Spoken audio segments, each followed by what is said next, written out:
I submitted it to Gene Hackman, and Gene I'd known for many years, but we'd never worked together. And he was in a mood at that time. He says, "I don't want to do any more violent pictures. I'm tired of it. I've been involved with a lot of them." He says, "I'm really tired of it." And I said, I know exactly where you're coming from, but read it again, because I think we can make a great statement against violence and killing. Gene Hackman did not take his secrets to the grave. Behind closed doors, in exclusive gatherings where power and influence intertwined, the elite exchanged more than just pleasantries. There were contracts signed in blood, handshakes that gleamed like gold but carried the stench of something far more sinister. These were circles where names of legendary stature held court. If we do this right, of course, it's all in the execution. You got to execute it right, or else it's nothing means anything then. But so he did. He reread it and he came back and said, "Yeah, okay, I'll do this." Tom Cruise, Clint Eastwood, and even those so revered that no one dared to speak ill of them. Hackman bore witness to it all. For years, he remained silent, either by choice or by necessity, turning a blind eye to the whispered deals and the unsettling truths behind the Hollywood glamour. But eventually, his trembling hands could no longer keep the burden of what he knew. He put pen to paper, recording not speculation or conspiracy theories, but stark, unfiltered reality. His revelations shattered the illusion of stardom, exposing a chilling side of fame that few dared to confront. The truth now lay before the world, waiting for someone with the courage to face it head on. I remember somewhere early on, I can't help but look at the monitor, but often what I want to do is look at the actor, and I remember in the middle of a take, Gene is doing this, and he says, I can see you frowning and moving around over there. And I go, okay, I'm gonna set up a monitor. Hackman was not a man who typically held on to past grievances or sought to reopen old wounds. Yet when it came to Clint Eastwood, things were different. Their discord was not the result of fleeting artistic disagreements or personal misunderstandings. It was a wound, a deep and lasting scar that Hackman carried throughout his career. Even as he aged, he could never fully let go of the resentment he felt toward Eastwood. Their tension was most evident during the production of Unforgiven, the 1992 Western that would go on to win the Academy Award for Best Picture. Here, you'll know where I am.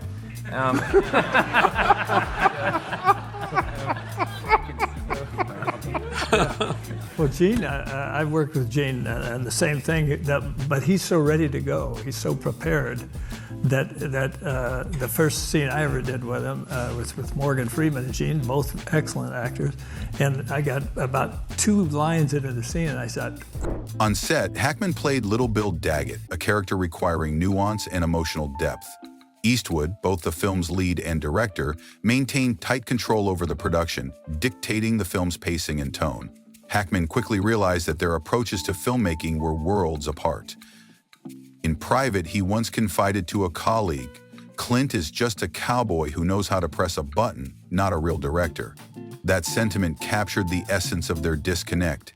Hackman despised Eastwood's rigid, detached style of directing, which he believed lacked warmth and artistic sensitivity. There's a mistake that this camera is not running right now. So I said, "Stop for a second." And I just go like this, get the thing, "Okay, now go ahead, you guys rehearse so much as you want." And I just followed him around. Okay. But he's the kind of guy that loves to be left alone. Yeah, he loves to be left alone. And he is the kind of guy where... To Hackman, acting was about emotion, about allowing the character's feelings to breathe and evolve naturally. But Eastwood, ever the pragmatist, treated emotions as mere components, tools to be wielded, precisely to fit the visual composition, never to overshadow his chosen aesthetic. For Hackman, this was not true filmmaking, it was a cold mechanical arrangement. But their feud extended beyond just artistic philosophy. There was something deeper, something that neither man ever fully acknowledged. Years after Unforgiven, as Gene Hackman gradually withdrew from the spotlight, whispers of hidden truths began to emerge. The most intriguing revelation came during a late-night drinking session with close friends, when Hackman first mentioned the blacklist. a secret file he had kept for decades. According to him, this list contained the names of promising young directors who had vanished from Hollywood, not due to failure or scandal, but because an unseen force had quietly shut every door in their path. You take one. Wow. Yeah. That was great. Take one. Yeah. The problem is if you say, wow, that was great. What about, you know what we could do also? Then you start going downhill. Yeah. In terms of the reading. No. But not that he goes downhill, just that what he actually really wants, what I feel like he wants to do is do it great immediately and move on. And you know, he's At the heart of this shadowy blockade, Hackman hinted, was Clint Eastwood.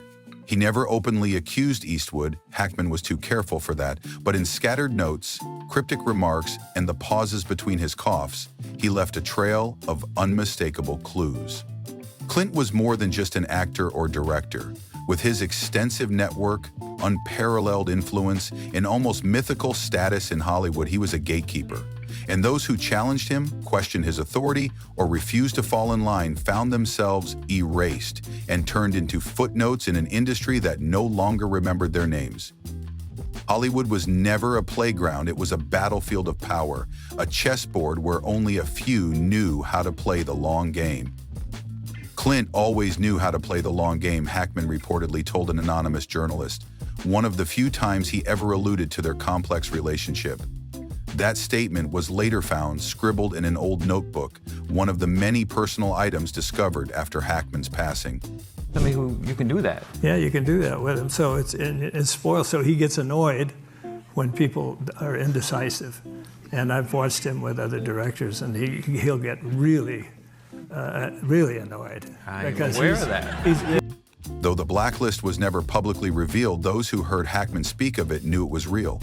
A worn, fragile piece of paper, but one carrying the weight of lost potential names that had once shone brightly before fading into obscurity.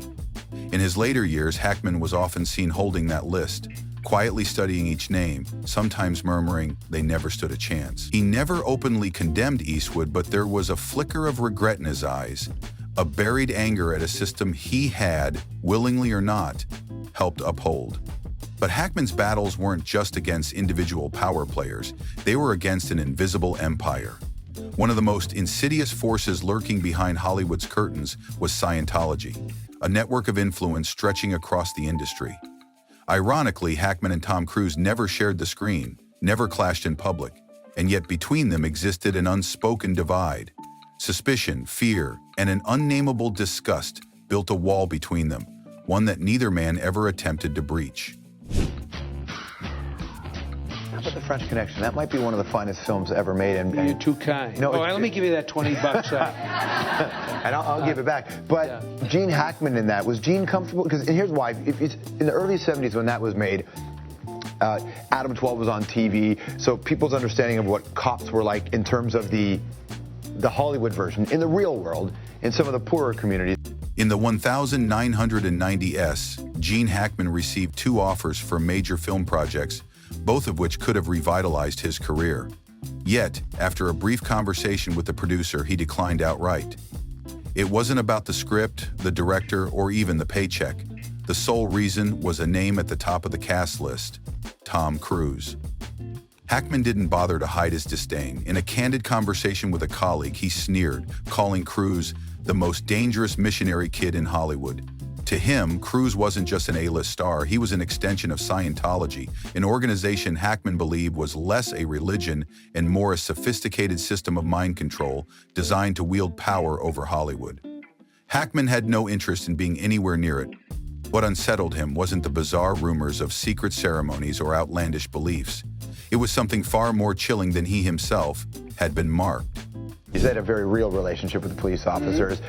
So when French Connection comes out, it's a very mind-blowing moment for a lot of people to see that opening scene with how Gene Hackman behaves, and it's a very different thing. Was he easy to work with in that role? No. Gene did not really want to go to the dark side of that cop, because Gene is very liberal. He didn't. At an elite gathering in Malibu, surrounded by Hollywood's biggest names, Hackman found himself with a glass of whiskey in hand, unable to contain his frustration. Without thinking, he blurted out, "Hollywood is being controlled, and we're letting a cult decide everything. Who gets the roles, who disappears." His words were lost amid the laughter and music, or so he thought. Days later, he received a phone call. The voice on the other end was calm, deliberate, not loud, but sharp as a blade. "Be careful what you say. Hollywood has ears everywhere." At first, he brushed it off as paranoia, but then the calls kept coming sporadically, always at odd hours, never revealing a name or issuing direct threats. Yet there was something in the cold, measured tone that sent a chill down Hackman's spine. He didn't have to guess who was behind it. Really take well to using the N-word and beating up suspects and all that, which was the truth about that cop. And Gene didn't want to go there. So he and I had a constant tug of war where I had to get him angry. And he's angry throughout that picture. Do you physically attack people you work with? There have been occasions. You've slapped people before, haven't you? Yeah. A few months later, an old source, someone close to his former manager, confirmed his suspicions. It's not just a religion, they warn in a hushed voice. It's a perfect control system. It holds secrets, keeps stars in line, and rules through fear. And Tom Cruise? He's not just their puppet, he's their gatekeeper. To Hackman, Cruise was no longer the ambitious young lawyer from The Firm or the reckless fighter pilot in Top Gun.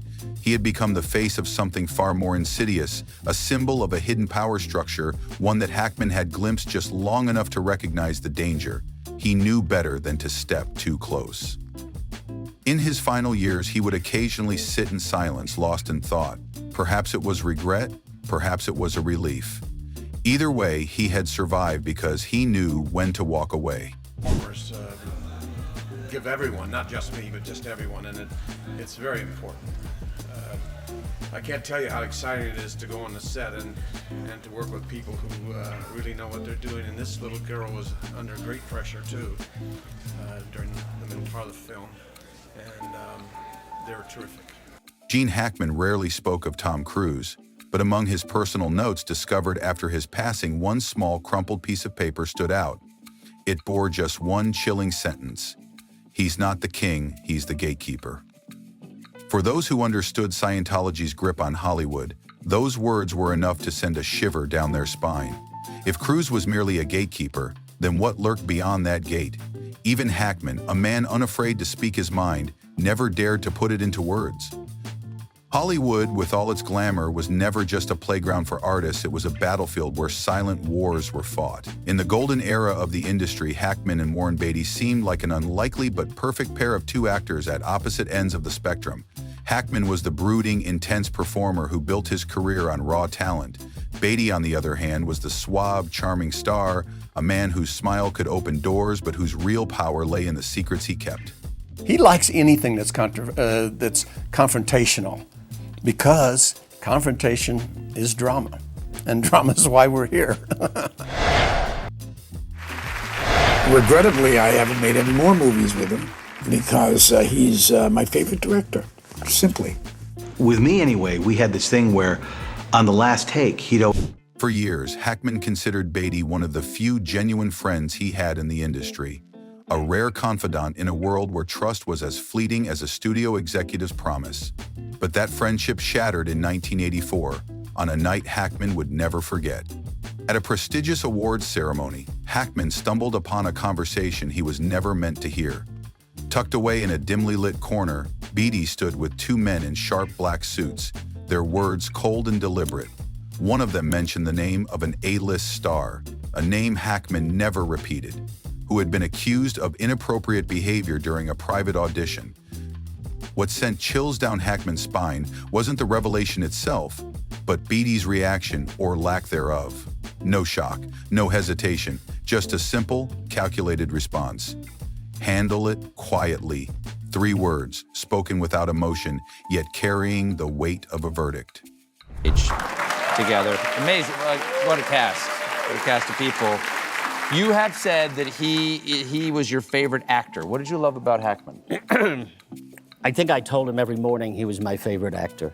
And when we were shooting that scene, that dinner scene, so we were all at a table for a whole week. So every morning I would tell him he was my favorite actor, and I would say, tell me about the comedy. That night, Hackman left the party with icy hands and a sick feeling in his gut. He had seen behind Beatty's carefully crafted mask the dazzling Hollywood icon was also a master power broker, a middleman facilitating silent deals where silence was bought and reputations were protected at any cost. Years later, when speaking of Beatty, Hackman never hid his disdain. Warren's charm is his greatest weapon, he once said.